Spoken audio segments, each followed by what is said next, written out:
Nate Lawson had never been the kind of man who stood out in a crowd. He was average height, average build, with brown hair that never sat the way he wanted, and hands that were always a little stained with engine grease. He was an engineer, a good one, but nobody wrote songs about engineers. Nobody cheered when a man fixed a broken coolant pipe at 3 in the morning. He did his job, he kept his head down, and he tried not to bother anyone. But today was different. Today he was standing in the grand hall of the diplomatic station Everbright, wearing a freshly pressed uniform that itched at the collar, waiting for the moment that would change his life. Around him stood 200 other humans, all of them nervous, all of them excited, all of them about to be paired with an alien partner for the next galactic cycle. The Harmony Bond program had been running for 6 years now. It was the Galactic Concord's idea, a way to bring species closer together after centuries of war and mistrust. Every year, volunteers from each member species were matched with a partner from another world. They would live together, learn from each other, and hopefully build bridges between civilizations that had once pointed weapons at each other across the void. Most people signed up because they were curious. Some signed up because they wanted adventure. Nate signed up because his best friend Chloe Marsh had dared him to, and he was too stubborn to back down from a dare. Now he was regretting it. The ceremony hall was enormous. The ceiling rose so high that clouds of light drifted across it like slow-moving galaxies. Delegates from dozens of species filled the upper galleries. Tall, short, scaled, feathered, crystalline, gaseous. The sheer variety of life in the galaxy still made Nate's head spin, even after 5 years of working on interspecies stations. The pairing master, a slender Quillari with skin like polished silver, stood at the center of the hall and began calling names. Each human would step forward, and their alien partner would enter from the opposite side. They would meet in the middle, exchange a greeting, and walk off together to begin their new life. It started beautifully. Chloe was one of the first to be called. She stepped forward with her usual confidence, tall, red-haired, with a grin that could light up a room. Her partner was a Velothi, a graceful creature that looked like a deer had learned to walk upright and had been blessed with huge, dark eyes full of warmth. The Velothi held out a garland of bioluminescent flowers, and Chloe laughed with delight as she accepted it. They walked off together like old friends. His partner was an Ilari, a being made of soft, flowing shapes, like living watercolor. The Ilari hummed a melody as it approached, a greeting song that filled the hall with a sound so gentle it made several people tear up. Danny, who played guitar and loved music more than anything, looked like he had just met his soulmate. One by one the humans were matched. A kind Pelori botanist for one, a cheerful Rundathi chef for another, a quiet, thoughtful Tessari philosopher for a shy librarian from Montana. Every pairing seemed perfect. Every partner seemed gentle, warm, and eager to connect. Nate watched it all with growing anxiety. His name had not been called. The hall was slowly emptying. The happy pairs were leaving, and the remaining humans were getting fewer and fewer. Finally, the pairing master looked at a glowing tablet and said, "Nate Lawson of Earth." Nate stepped forward. His boots echoed on the polished floor. The hall was quieter now, and the eyes of the remaining delegates all turned toward him. He tried to stand straight, tried to look confident, tried to be the kind of person who deserved to be here. The opposite doors did not slide open. They slammed. The sound was like a thunderclap. Several people flinched. A Quillari diplomat nearly fell off her hover seat. The doors crashed apart, as if something had kicked them from the other side. And through the opening strode a figure that made the entire hall go still. She was tall. Not just tall, towering. Nearly 7 feet of solid, powerful muscle, wrapped in dark ceremonial armor that looked like it had been forged in a volcano. Her skin was slate blue, smooth and hard like polished stone. Her hair was black as deep space, pulled back in tight braids, woven with small metal rings that clinked softly as she moved. Her eyes were gold. Not yellow, not amber, but molten, burning gold, like twin suns trapped behind glass. Along her arms, jagged scars ran in deliberate patterns. Not wounds, but marks of ritual, each one telling the story of a battle won. And strapped across her back, rising over her shoulder like a dark wing, was a plasma glaive, a weapon that Nate recognized from military briefings as capable of cutting through starship armor. She was Drakari. The entire galaxy knew the Drakari. They were the warrior species, the conquerors, the civilization that had fought the parasitic Nethkari hive to a standstill when every other species had run. They did not do diplomacy. They did not do gentle. They were fire and iron and the sound of war drums echoing across burning worlds. And this was not just any Drakari. She was Kalith Voronai, youngest daughter of the Drakari War Empress herself. Kalith walked to the center of the hall with steps that made the floor vibrate. She stopped in front of Nate and looked down at him. Her golden eyes moved over him slowly, taking in his average height, his engine grease hands, his itchy collar, his complete and total lack of any weapon. The silence in the hall was so deep that Nate could hear his own heartbeat. Kalith spoke. Her voice was deep, rough, and carried the weight of someone who was used to giving orders on battlefields. "This is the mate they have given me," she said, loud enough for the entire hall to hear. "He does not even carry a blade." Nobody moved.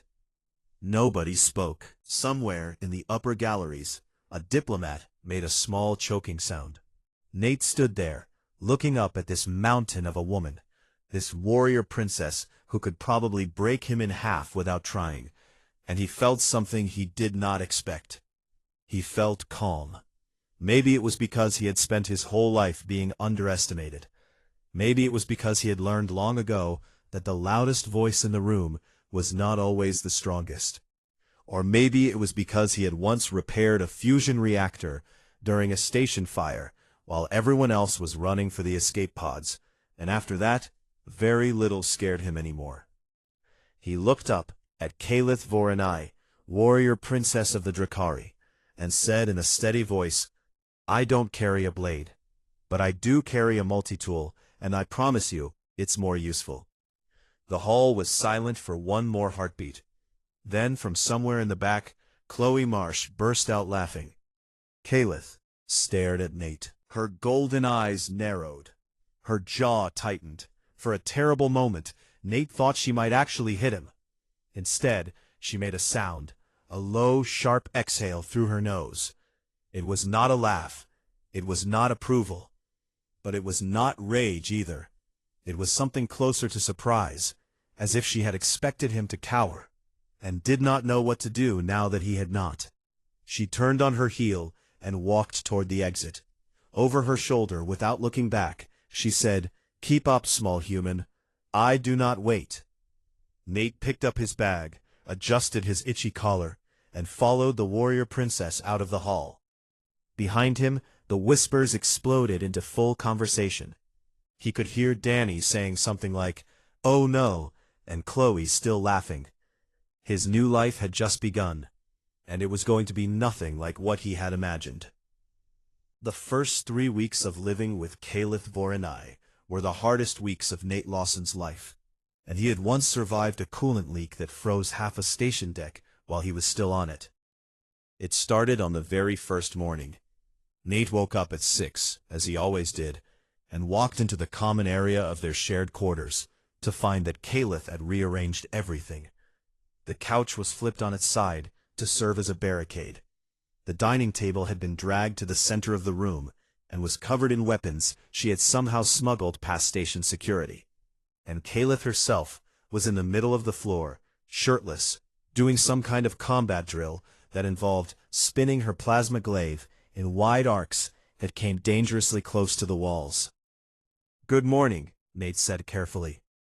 Kalith did not respond. She swung the glaive in a circle so fast it hummed, then drove the blade into the floor. The impact cracked 2 tiles and made the overhead lights flicker. "I will need those tiles fixed," she said without looking at him. "Also, your food storage is pathetic. I found nothing worth eating." Nate looked at the cracked floor, then at the weapons on his dining table, then at the overturned couch. He took a slow breath. "How do you like your eggs?" he asked. She finally looked at him. "What is an egg?" That set the tone for everything that followed. Caliph had no interest in human customs, human comfort, or human conversation. She woke before dawn to train. She ate with her hands, tearing food apart like it had personally offended her. She walked through the station corridors like she owned them, and most people jumped out of her way because she did not slow down for anyone. On the second day, she challenged the Pelori ambassador to a duel because he had looked at her with disrespect. The ambassador, a gentle being the size of a large dog, with 6 legs and fur like cotton, had actually just been sneezing.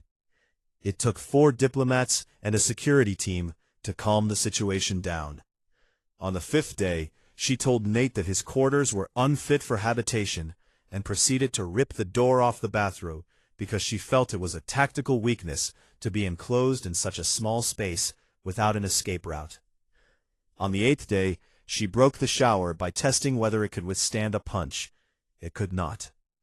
Nate fixed the shower. He fixed the tiles. He fixed the bathroom door. He put the couch back. He did not complain, and he did not raise his voice. He simply looked at each disaster, sighed quietly, and got to work. This confused Caliph more than anything. Among the Drakari, strength was everything. Their society was built on challenge and dominance. If someone offended you, you fought them. If someone was weak, you told them so. If your partner was not your equal, you made it known through contempt until they either rose to meet you or broke under the pressure. But Nate did not break. He also did not rise in the way she expected. He did not challenge her. He did not shout back. He did not try to prove himself through force. He just kept being quietly, stubbornly himself. And he kept cooking for her. That was the thing Caliph could not figure out. Every morning, despite the chaos, despite her insults, despite the fact that she had once thrown his favorite mug across the room because it had a picture of a cartoon cat on it, and she found it humiliating to be near, Nate made breakfast. He made lunch. He made dinner. At first, Caliph refused to eat any of it. Drakori food was raw, heavy, and meant to fuel warriors. Human food, she declared, was soft food for soft creatures. But Nate noticed things. He noticed that she paused when she smelled garlic cooking. He noticed that she stared at a plate of grilled meat a little longer than necessary before pushing it away. He noticed that when he made a thick, spicy stew on the 10th night, heavy on protein, rich with heat, the bowl was empty in the morning, even though she claimed she had fed it to the waste system. He started adjusting his recipes. More protein, more spice, bigger portions. He never said a word about it. He just cooked, left the food out, and went to bed. Caliph ate every single meal. She never once said thank you. But she stopped throwing things. By the 3rd week, Nate decided it was time to understand her better. He spent his off hours in the station's cultural archive, reading everything he could find about the Drakari. Most of the records were military, battle histories, conquest timelines, weapons technology. But buried deep in the older files, he found something else. Stories, legends, the cultural heart of a people who had been at war for so long that most of the galaxy had forgotten they had one. He learned about the Nefkari, a parasitic hive species that had nearly consumed the Drakari homeworld 800 years ago. The war had lasted 3 centuries. It had killed billions. It had shaped every part of Drakari society, turning them from a diverse civilization into a single-minded war machine. Every scar on a Drakari's body was a record. Every weapon was an heirloom. Every child was trained to fight before they could speak. He learned that Caliph was the youngest of 4 daughters of the War Empress. Her older sisters commanded fleets. Her mother ruled an empire that spanned 40 star systems, and Caliph, fierce, proud, terrifying Caliph, had been sent to the Harmony Bond program not as an honor, but as a political move. The War Empress needed to show the Galactic Concord that the Drakari could play nice. Caliph was the sacrifice. She had not volunteered. She had been ordered, and to a Drakari warrior, being sent to live with a small human engineer instead of leading troops into battle was not a partnership. It was a punishment. Nate sat with that knowledge for a long time. He sat in the archive, staring at a holographic image of the Drakari homeworld, a planet of red mountains and black oceans, beautiful and brutal. And he felt something he did not expect. Not pity. Caliph would have killed him for pity, but a deep, honest understanding of what it felt like to be somewhere you did not want to be, doing something you did not choose. The next evening, he came back to their quarters and found Caliph sitting on the floor, sharpening her glaive. The sound of metal on stone filled the room like a heartbeat. "I read about the HFY War," he said, sitting down across from her. Her hands stopped moving. Her golden eyes lifted to his face, and for the first time there was something behind the fire. A wall, thick and old, and behind it, something she did not want him to see. "You know nothing of that war," she said. Her voice was low and dangerous. "You're right," Nate said. "I don't. That's why I want to learn." Silence. The glaive rested across her knees. Her scarred hands were still. "Why?" she asked. It was a real question, and it might have been the first real question she had asked him since they met. "Because you're my partner," Nate said simply, "and I can't be a good partner if I don't understand where you come from." Caliph stared at him for a long time. Then she looked away, back down at her blade. Her jaw was tight, her shoulders were stiff, but when she spoke, her voice was quieter than he had ever heard it. "The HFY do not die easily," she said. "When I was 9 years old, a remnant swarm broke through the outer defenses of our homeworld. My mother put a blade in my hand and told me to stand at the door of our home. I stood there for 6 hours until the swarm was driven back." She paused. "I was afraid the entire time, but I did not move." Nate did not say anything. He just listened. "That is what the Drakari are," she continued. "We are the ones who do not move, even when we are afraid. Especially when we are afraid." The room was quiet except for the low hum of the station around them. Nate sat there on the floor across from a warrior princess who could snap him like a twig, and he understood something important. She was not cruel. She was not heartless. She was armored. In every way a person could be armored, because the universe had taught her that anything soft would be consumed. "Teach me," he said. She looked at him sharply. "Teach you what?" "How to fight. How to hold a blade. How to stand and not move." He met her eyes.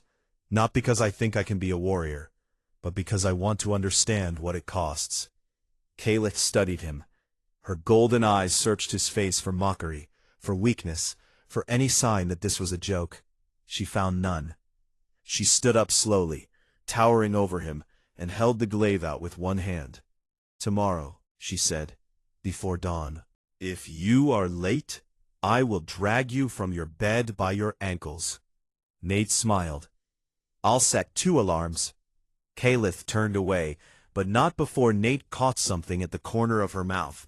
Not a smile, not yet, but the ghost of one. A crack in the armor, small and fleeting, but real. 3 months into the Harmony Bond, Nate Lawson had bruises on every part of his body, and he had never felt more alive. Every morning before dawn, Caliph dragged him to the training bay and beat him senseless. She did not go easy on him. She did not soften her strikes or slow her movements. She hit him with practice stabs until his arms went numb, swept his legs until he lost count of how many times he hit the floor, and shouted at him in Drakari when his guard dropped. He was terrible at it. He was slow, clumsy, and had the combat instincts of a confused rabbit. But he showed up every morning. He got knocked down, and he stood back up. He got knocked down again, and he stood back up again. And again, and again. Kalith never praised him, but she stopped calling him weak. Their routine slowly became something neither of them talked about, but both of them relied on. Training before dawn. Breakfast together. Nate cooked. Kalith ate without complaint. They spent the days apart. Nate in the engineering bays, Kalith in the station's combat simulators. But in the evenings, they sat together. Sometimes Kalith would talk about her homeworld. Sometimes Nate would talk about Earth. Most of the time, they just sat in comfortable silence, which for a Drakari was the highest form of trust. Chloe noticed the change first. She cornered Nate in the cafeteria one afternoon, her Velothi partner Solane standing politely behind her with a tray of herbal drinks. "You look different," Chloe said, squinting at him. "Are you taller? Did she stretch you?" "She's teaching me how to fight," Nate said. "You? Fighting?" Chloe laughed so hard she almost spilled her drink. "The man who once apologized to a door after walking into it?" "It was a very nice door," Nate said with a straight face. Chloe grinned, but then her expression softened. "Seriously, though, how is it going?" "Everyone's been talking about it. Half the station thinks she's going to eat you." Nate thought about it for a moment. "She's not what everyone thinks she is," he said quietly. "She's just built different. She comes from a place where being soft means being dead. She doesn't know how to be anything else." "And you're okay with that?" Nate smiled. "I fix broken things for a living, Chloe. It's kind of my whole deal." Chloe shook her head, but she was smiling too. "You're a strange man, Nate Lawson." He was still thinking about that conversation 3 days later, when the alarms went off. It started as a low hum, the kind of sound that made your teeth ache before your brain understood what it was. Then the lights turned red. Then the station's emergency broadcast cut through every speaker, every screen, every personal device on board. Distress signal. Colony World Verath 4. Nethkari swarm detected. All military personnel report to battle stations. The station erupted into chaos. Nate had seen emergencies before. Power failures, hull breaches, the occasional cargo fire, but this was different. This was fear. Real, deep, bone-level fear. The Nethkari were supposed to be extinct. The Drakari had hunted them to the last hive 50 years ago. Every child in the galaxy grew up learning that the nightmare was over. The nightmare was not over. Kalith was already in full armor when Nate reached their quarters. She moved with a speed and purpose he had never seen before. Every trace of the woman who sat quietly with him in the evenings was gone. In her place was something ancient and terrifying, a warrior bred for exactly this moment. "Stay here," she said without looking at him. She locked her plasma glaive to her back and checked the charge on her wrist-mounted shield generator. "This is not your fight." "Kalith, I said stay." She turned to face him, and her golden eyes were blazing. "The Nethkari are not pirates or raiders. They are a swarm. They eat worlds. They eat species. You are not equipped for this." She was right. He knew she was right. He was an engineer. He carried a multi-tool, not a weapon. He had 3 months of combat training against a partner who could bench press a shuttle. He had no business anywhere near a Nethkari swarm. But when the first assault shuttle launched and the comms crackled with reports from the surface, shields failing, generators down, engineering teams wiped out in the first wave, Nate did something that surprised no one who truly knew him. He grabbed his repair kit, walked to the shuttle bay, and boarded the second transport headed for the surface. The colony world Verath 4 was burning, not with fire, with the Nethkari themselves. They were black, writhing things, each one the size of a dog, with too many legs and mouths that could chew through metal. They moved in waves, thousands of them, pouring across the landscape like a living oil spill.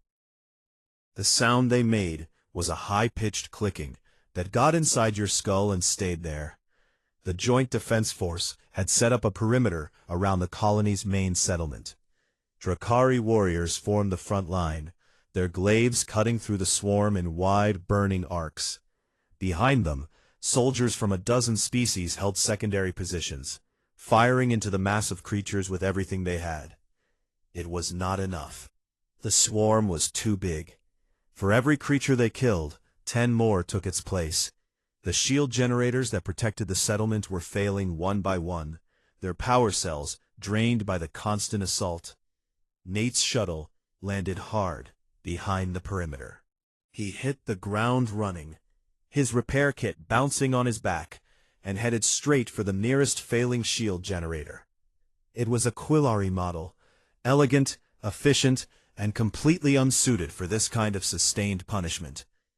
The power cell was almost dead, and the emitter array was overheating. He dropped to his knees, opened the access panel, and got to work. Around him the world was screaming, the clicking of the swarm, the roar of plasma weapons, the shouts of soldiers in a dozen languages. A Drakari warrior fell 20 meters from him, dragged down by a cluster of drones. Another soldier took his place before the body hit the ground. Nate blocked it all out. He focused on the wires, the circuits, the power flow. He rerouted the energy from a damaged secondary system, bypassed the overheating emitters, and jury-rigged a cooling solution using parts from his own kit. The shield generator hummed back to life. The barrier flickered, then stabilized. The section of the perimeter it protected held. He moved to the next one. Then the next. Kalith found him 40 minutes later. She had been fighting at the front line, her armor splashed with the dark fluid that passed for Nethkari blood, her glaive glowing white-hot from constant use.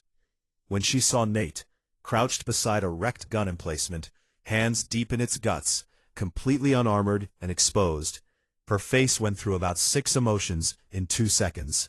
Fury won. "What are you doing here?" she roared, cutting down a drone that had been crawling toward him without even looking at it.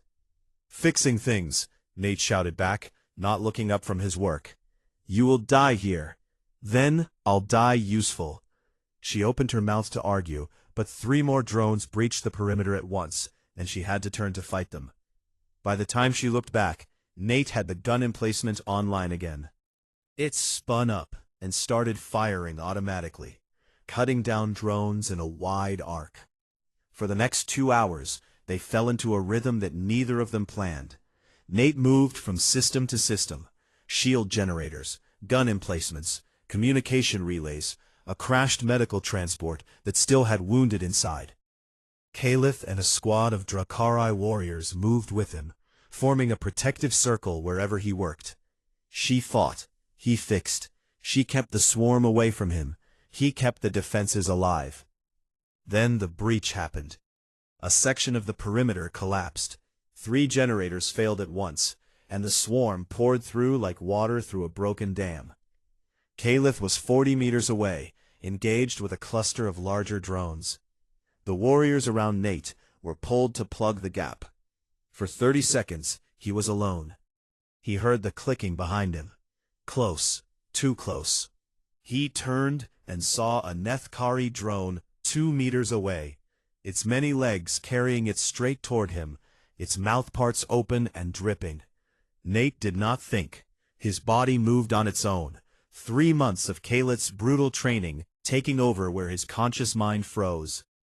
He grabbed the plasma torch from his belt, thumbed it to maximum output, and drove it forward with both hands as the creature leaped. The torch went through the drone's core. The creature screamed, a sound like tearing metal, and collapsed at his feet, twitching and smoking. Nate stood there, shaping, his hands locked around the torch, his heart slamming against his ribs. He looked up. Kalith was staring at him from across the chaos. Her glaive was buried in a drone. Her golden eyes were wide. She had seen the whole thing. She had seen a man with no armor, no training worth speaking of, no claws, no war song, no genetic legacy of combat, stand his ground and kill a creature that had once terrorized the galaxy. Not with skill, not with power, with raw, stubborn, human will. Something changed in Kayla's face at that moment. The wall behind her eyes, the one Nate had seen on that first night when he mentioned the HFY War, cracked. Not broken, not gone, but cracked. And through the crack something warm and startled and almost afraid looked out at him. The battle raged on for 3 more hours. In the end, the swarm pulled back, not defeated, but repelled. The colony survived. Barely. As the dust settled and the medics moved through the wreckage, Caliph walked to where Nate sat slumped against a burned-out generator, still holding his plasma torch. She looked down at him for a long time. Then she reached down and pulled him to his feet with one hand, as easily as lifting a child. "You are a fool," she said quietly. "Probably," he agreed. "You could have died." "Also probably." Her hand was still holding his arm. She had not let go. Her grip was firm but not painful, and her golden eyes searched his face with an intensity that made the HFY seem mild by comparison. "Why did you come?" she asked. "The truth." Nate looked at her, this towering, scarred, terrifying woman who had been fighting monsters since she was 9 years old, and gave her the simplest answer he had. "Because you were here," he said, "and I don't let my partner fight alone." Kayla's hand tightened on his arm, just for a second. Then she let go, turned away, and walked toward the field command post without another word. But Nate saw it. Just for a heartbeat, she had smiled.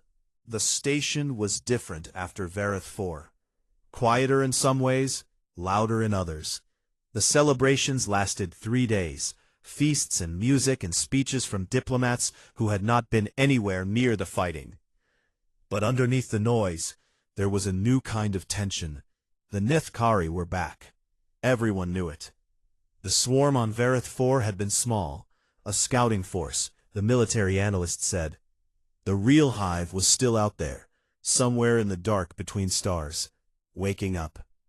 But for now, the station tried to pretend things were normal. The Harmony Bond pairs drew closer together after the battle. Shared danger had a way of doing that. Chloe and her Velothi partner Solane held a quiet vigil in the station's memorial garden for the soldiers who had not come home. They lit small orbs of light and set them floating among the plants, each one carrying a name. Danny Cho and his Ilari partner composed a mourning song together. Danny on his guitar, the Ilari humming harmonics that no human throat could produce. The song was played over the station's speakers that evening, and for a few minutes, every species on board was silent, listening. Nate did not go to the vigil. He did not listen to the song. He was in the engineering bay, fixing things that did not need fixing, because his hands needed something to do, and his mind needed something to focus on besides the sound of clicking legs and the smell of burned chitin. He was not okay. He knew he was not okay. But he was an engineer, and engineers kept moving. You assessed the damage, you made a plan, and you started repairs. You did not sit down and think about how close you had come to dying. You did not think about the feel of a plasma torch punching through living flesh. You just kept working. Caliph found him at 2 a.m, elbow deep in a conduit relay that was functioning perfectly well. She stood in the doorway of the engineering bay and watched him for a while. She had changed out of her armor for the first time since the battle. She wore simple clothes, dark, loose, practical. Without the armor, she looked different. Still tall, still powerful, but somehow more real, more present. The scars on her arms were visible, and in the low light of the bay, they looked less like battle records and more like what they were, marks left by pain. "You are not sleeping," she said. "Neither are you," Nate replied without looking up. She walked into the bay and sat down on a workbench across from him. It creaked under her weight, but held. She sat there in silence for a long time, watching his hands move through the wires, and he let her watch. "On the Drakauri homeworld," she said finally, "after a battle, Warriors gather in the fire halls. They drink. They sing the old songs. They speak the names of the dead, so their spirits know they are remembered. She paused. It is how we process what we have seen, what we have done. What about the ones who don't want to sing? Nate asked quietly. Caliph was silent for a moment. They sit alone in the dark and work on things that do not need working on. Nate's hand stopped. He looked up at her. She was watching him with those golden eyes, and there was no fire in them tonight. No challenge, no judgment, no wall. Just a steady, quiet understanding that he had not expected from her and was not prepared to receive. He pulled his hands out of the conduit and sat down on the floor, his back against the wall.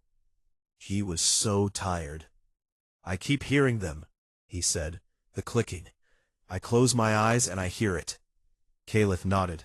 "It does not stop, not for a long time. When I was 9, after the swarm hit our homeworld, I heard the clicking for a year. My mother told me it was the sound of survival, that only the living could hear ghosts. Your mother sounds intense. She is the War Empress. Intense is a requirement." Nate almost laughed. Almost. "Caliph, can I ask you something?" "You will ask regardless of my answer." "Why were you so angry when you saw me on the surface? I mean, really angry. Not just because I was in danger." The question hung in the air between them. Caliph looked away, at the wall, at the tools hanging in neat rows, at anything that was not Nate's face. Her jaw worked like she was chewing on words she did not want to release. "Because I was afraid," she said. The admission cost her something. Nate could see it in the way her shoulders tightened, the way her hands pressed flat against the workbench, the way she still would not look at him. For a Drakari to admit fear was like a human admitting defeat. It went against everything they were taught, everything they believed. "I was afraid you would die," she continued, her voice low and rough. "And I did not understand why that frightened me more than the swarm itself." The engineering bay hummed around them. Somewhere deep in the station, a cooling system cycled on and off. The universe outside the hull was vast and dark and full of things that wanted to eat them. But in this small room, in this quiet moment, two people who had no business being partners sat together and were honest with each other. "I'm afraid too," Nate said. "Not of the swarm. Well, yes, of the swarm, but not just that. I'm afraid that I'm not enough. That I'm just an engineer in a universe full of warriors and scholars and beings who can do things I can't even imagine. And I got matched with you, this incredible, terrifying woman who has been fighting since before I learned to ride a bike. And I keep thinking, what do I even have to offer?" Caliph looked at him then, really looked at him, the way she had on the battlefield when he killed the drone. That same cracked-open expression, the one that let something warm leak through. "You ask me to teach you to fight, and you fall down 100 times and get up 101, she said. "You cook food for someone who insults you every morning. You fly into a battle you have no business being in because you do not want your partner to be alone. And you carry no blade, but you have kept more people alive with your hands and your strange little tools than most warriors do with a lifetime of training." She leaned forward slightly. "You ask what you have to offer. I will tell you. You are the most stubborn creature I have ever met. And I come from a species that once fought a war for 300 years because we were too stubborn to lose." Nate stared at her. Then, despite everything, the exhaustion, the clicking in his head, the weight of everything that had happened, he laughed. A real, genuine laugh that echoed off the walls of the engineering bay and startled a maintenance drone on the ceiling. Caliph watched him laugh, and something extraordinary happened. She laughed too. It was not a polished laugh. It was not practiced or graceful. It was a raw, rough, almost painful sound, like something that had been locked in a cage for years and had finally broken free. She laughed like a person who had almost forgotten how, and the sound of it filled the room in a way that no morning song ever could. When the laughter faded, they sat in the warm silence that followed, and Caliph spoke again. Among the Drakauri, there are many words for bond. Soldiers have battle bonds. Families have blood bonds. Lovers have heart bonds. She paused, choosing her words carefully. But there is one bond that is above all others. It is called Valkarath. Valkarath, Nate repeated, testing the word. It means the one who stands beside you when the fire comes. It is not given to the strongest warrior or the bravest fighter. It is given to the one person in the universe that you trust with your life, your honor, and your truth. The one you would cross the dark for. She looked at him steadily. I have never given it to anyone. My sisters have not earned it. My mother has not earned it. In my entire life, no one has stood beside me and stayed. Not because they were ordered to, not because duty demanded it, but because they chose to. The air in the room felt different, heavier, more real. Until you, she said. Nate opened his mouth, but no words came out. What did you say to something like that? What did you say when a warrior princess from a civilization of conquerors looked at you, a tired, bruised, average man with grease under his fingernails, and told you that you were the first person she had ever truly trusted? Nate Lawson of Earth, Caliph said, and her voice carried the weight of ritual, of something ancient and unbreakable. You are my Valkarath. He swallowed hard. His eyes stung, and he was not ashamed of it. I don't have a word like that, he said, his voice rough. Humans don't have a single word for that. We just say, I've got your back. Always. Caliph tilted her head slightly, considering this. I have got your back. Always. She tried the words out like they were a new weapon she was learning to hold. Then she nodded. It is a simple oath. I find it acceptable. In the days that followed, words spread through the station. The other species whispered about it in the corridors and the diplomatic halls. The Drakauri princess had given Valkarath, the highest honor in her culture, to a human engineer. Some species found it amusing. Others found it baffling. A few Quillari diplomats openly speculated that Nate must have some kind of hidden power. But the Drakauri ambassador, a scarred old warrior named Torvek, who had served the War Empress for 40 years, shut down the gossip with a single statement at a diplomatic dinner. The princess has not been tamed, he said, his deep voice cutting through the chatter like a blade. She has chosen. And if you understand nothing else about the Drakauri, understand this. A warrior's choice is sacred. It is not made lightly, and it is not questioned. Not by outsiders. Not ever. The table went quiet. No one brought it up again. That night, Nate and Caliph sat on the observation deck, looking out at the stars. The galaxy stretched before them, vast, ancient, and filled with things that clicked in the dark. Torvek called you a warrior today, Caliph said, not looking at him. He said you fight differently than the Drakauri, but you fight all the same. I don't feel like a warrior, Nate said. That is because you do not yet understand what a warrior is. She turned to him, and her golden eyes caught the starlight. A warrior is not someone who loves battle. A warrior is someone who stands when others run. You stood, Nate. On Verath 4, in that fire, you stood. He thought about the cracked tiles, and the broken shower, and the plasma torch, and the clicking in his head, and the bowl of stew she had eaten when she thought he was not watching. I think strength isn't just about what you can destroy, he said slowly. I think it's about what you choose to protect. Caliph was quiet for a long time. Then she said very softly, My mother would call that a weak thought. What do you call it? Nate asked. She did not answer right away. She looked out at the stars, at the infinite dark that held both beauty and horror in equal measure, and her scarred hand rested on the observation deck railing, close to his, but not touching. I call it brave, she said, and they sat there together, the engineer and the warrior, watching the stars, and listening to the silence between them, which said more than words ever could. The hive woke on a Tuesday. Nate always remembered that detail, not because it mattered, but because the human brain clung to strange, small things when the world was falling apart. It was a Tuesday. He had just finished breakfast. The eggs were a little overcooked.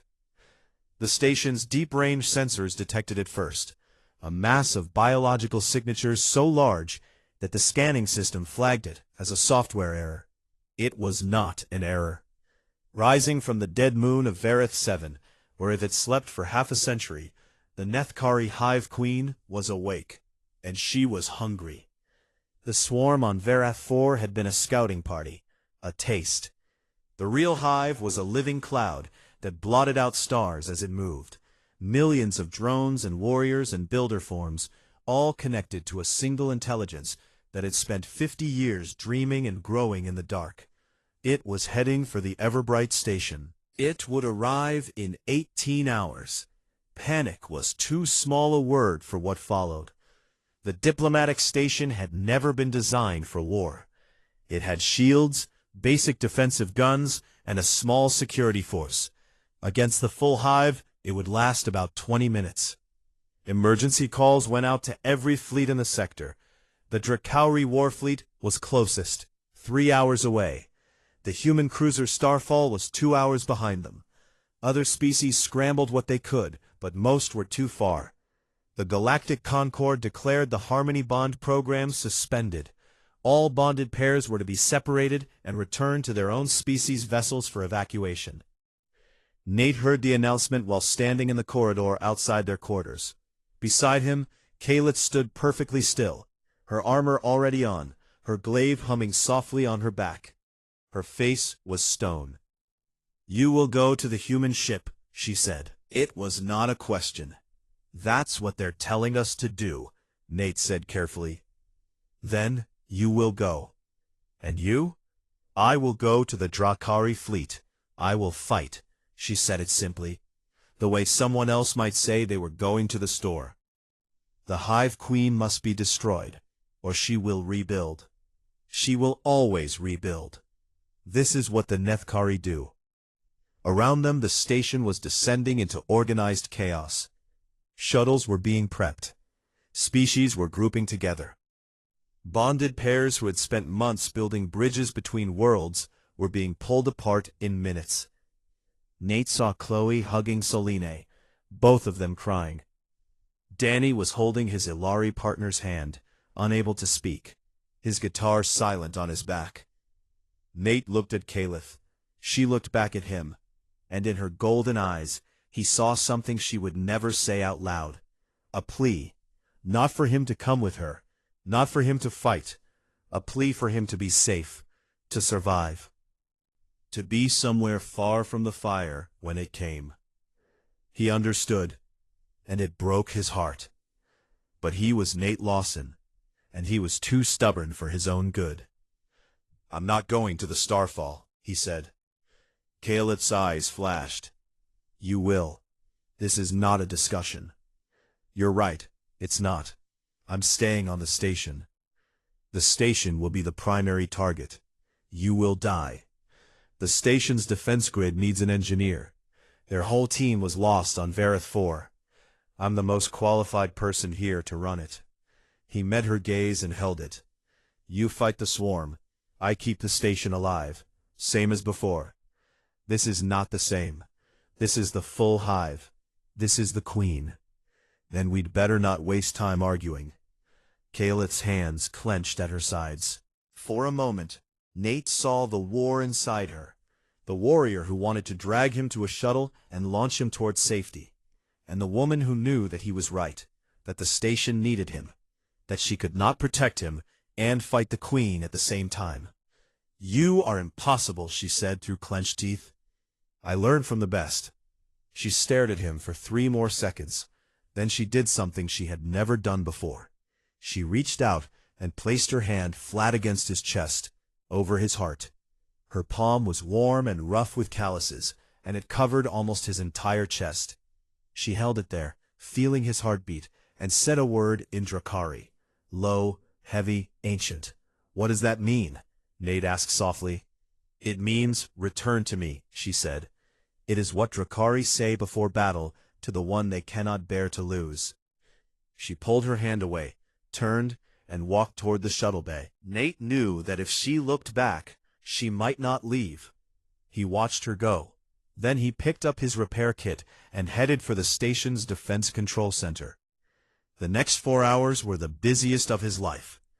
The station's defense grid was a patchwork of systems from 12 different species, none of which were designed to work together.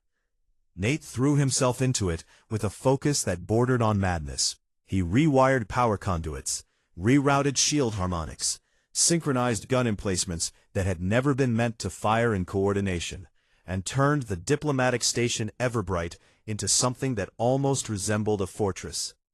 The station commander, a calm Quillari named Velis, watched him work with growing amazement. You are doing in hours what our engineers said would take weeks, she said. Your engineers weren't motivated enough, Nate said, his hands flying across a control panel. Tell me when the Drakari fleet arrives. The Drakari fleet dropped out of faster-than-light travel like a hammer falling from heaven. 12 warships, black and angular and bristling with weapons. At their head was the flagship of the War Empress herself, a vessel so large it cast a shadow across the station. Kaleth's voice came through the station's communication system, broadcast from the bridge of a Drakari assault cruiser. Station Everbright, this is Kaleth Voronai. My forces will engage the swarm at the outer perimeter. Keep your shields at maximum and your guns firing. Do not let any drones reach the hull. Nate opened a channel from the defense center. Understood. I've linked the station's shields to the Drakari fleet's tactical network. You should have full visibility on our grid. There was a pause.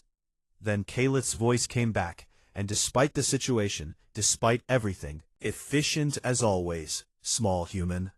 Stay alive out there, he said. That is my line, she replied. Then the channel went silent, and the swarm arrived. It was like watching the sky close. The hive came from every direction, a living wall of black shapes that blotted out the stars. The clicking was so loud it came through the hull, through the shields, through every wall and floor and bone. Millions of drones, tens of thousands of warrior forms, and at the center of it all, something massive and dark and pulsing with terrible intelligence, the Hive Queen. The Drakari fleet hit the swarm like a fist. Plasma cannons tore glowing lines through the massive creatures. Kaleth's assault cruiser led the charge, driving straight into the thickest part of the swarm with weapons blazing. Behind the Drakari, the human cruiser Starfall arrived and added its fire to the assault. But the swarm was vast. Drones broke through the fleet lines and hurled themselves at the station. Nate watched them on the defense grid display. Thousands of red dots streaming toward the blue circle that was Everbright. All gun emplacements, fire at will, he said into the command channel. His voice was steady. His hands were not. Focus on the clusters. Don't let them mass on any single shield section. The station's guns opened up. The synchronized network Nate had built worked. Barely, roughly, with hiccups and glitches that he patched in real time, but it worked. Drones exploded in waves as they hit the overlapping fields of fire. The shields held against the impacts, each hit sending a shudder through the station that Nate felt in his teeth. Outside, Kaleth was cutting her way toward the Hive Queen. Her assault cruiser had taken heavy damage. One engine was gone. The hull was breached in 3 places, but she had transferred to a boarding shuttle and was leading a Drakari strike team directly into the Queen's core mass. Nate, her voice crackled through the comms, broken by static and the sound of combat. I need power to the forward shields of the station's east quarter. The swarm is concentrating there to protect the Queen's flank. Nate looked at the power grid. The east quarter shields were already at maximum. To boost them further, he would have to pull power from somewhere else. He ran the calculations in 3 seconds. I can give you 30% more if I drop the west quarter shields to minimum. We'll be exposed on that side. Do it. I need 90 seconds. You've got it. He rerouted the power. The east shields surged. The west shields dropped to a thin blue shimmer. On the display, a wave of drones immediately turned toward the weakened section. Velis, Nate said to the station commander, I need every available gun on the west side. Manual targeting, 90 seconds. You are asking my gunners to hold an unshielded flank against a swarm with manual targeting? Velis said, her silver face pale. 85 seconds now. Velis gave the order. The guns fired. Drones exploded against the bare hull, each impact shaking the station. One got through, then another. Small breaches opened. Emergency teams scrambled to seal them. Nate counted the seconds in his head. 70, 60, 50. On the tactical display, Kalit's boarding team reached the Hive Queen. He could not see what happened next, only the data. Energy signatures spiking, biological mass readings going haywire. And then, Kalit's voice, raw and triumphant, cutting through the static like a blade through darkness. The Queen is dead. Nate slammed the power back to the west shields. They snapped up just as the next wave of drones hit, and the station held. Outside, the swarm faltered. Without the Queen's guiding intelligence, the drones lost coordination. They broke apart, scattered, turned on each other.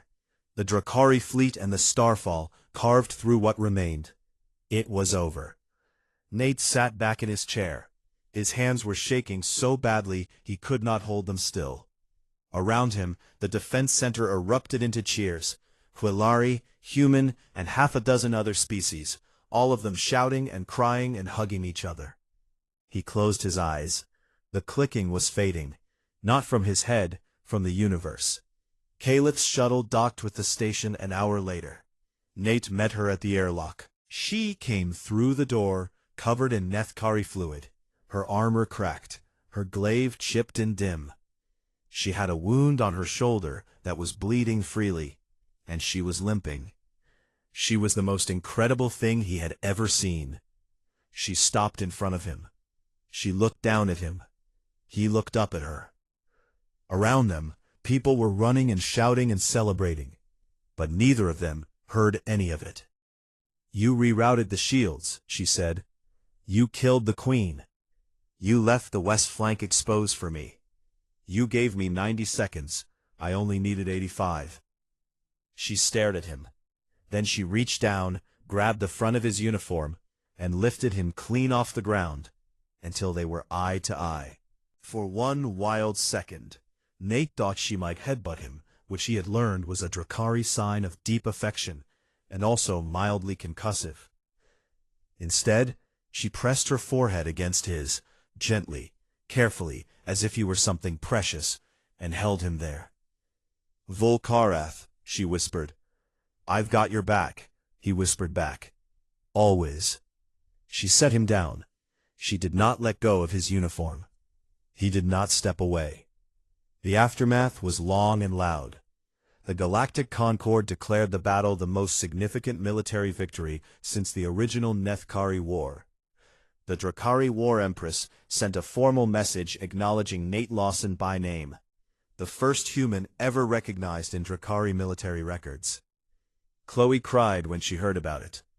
The Quillari Station Commander Velis submitted an official report stating that the station's survival was due in large part to one absurdly stubborn human with a repair kit. At the celebration that followed, all the Harmony Bond pairs gathered together for the first time since the program was suspended. Chloe stood with Salome, their hands intertwined. Danny stood with his Alari partner, his guitar finally singing again. Dozens of pairs, human and alien, side by side, proof that the galaxy could be more than just a collection of species afraid of the dark. Chloe looked at Nate and Kalith, the engineer and the warrior, standing shoulder to shoulder, covered in grime and glory, and laughed. Everyone else got sweet, gentle partners, she said, shaking her head, and you got a war goddess. Nate looked up at Kalith. Her golden eyes were warm, and the ghost of a smile, the one he had first seen weeks ago, fragile and new, had grown into something real and permanent and fierce. I wouldn't trade it for anything, he said. Kalith rested her hand on his shoulder, heavy, warm, and sure. Nor would I, small human, she said. Nor would I. And somewhere in the vast, dark, beautiful galaxy, in a station called Everbright that had earned its name at last, two people who had been brought together by chance discovered that the universe does not always give you what you want. Sometimes it gives you what you need. A partner who makes you more than you were, who stands beside you when the fire comes, and who never ever lets you face the dark alone. The clicking was gone, the stars were bright, and the bond between them, forged in battle, tempered in trust, and sealed with a word that meant everything, was unbreakable.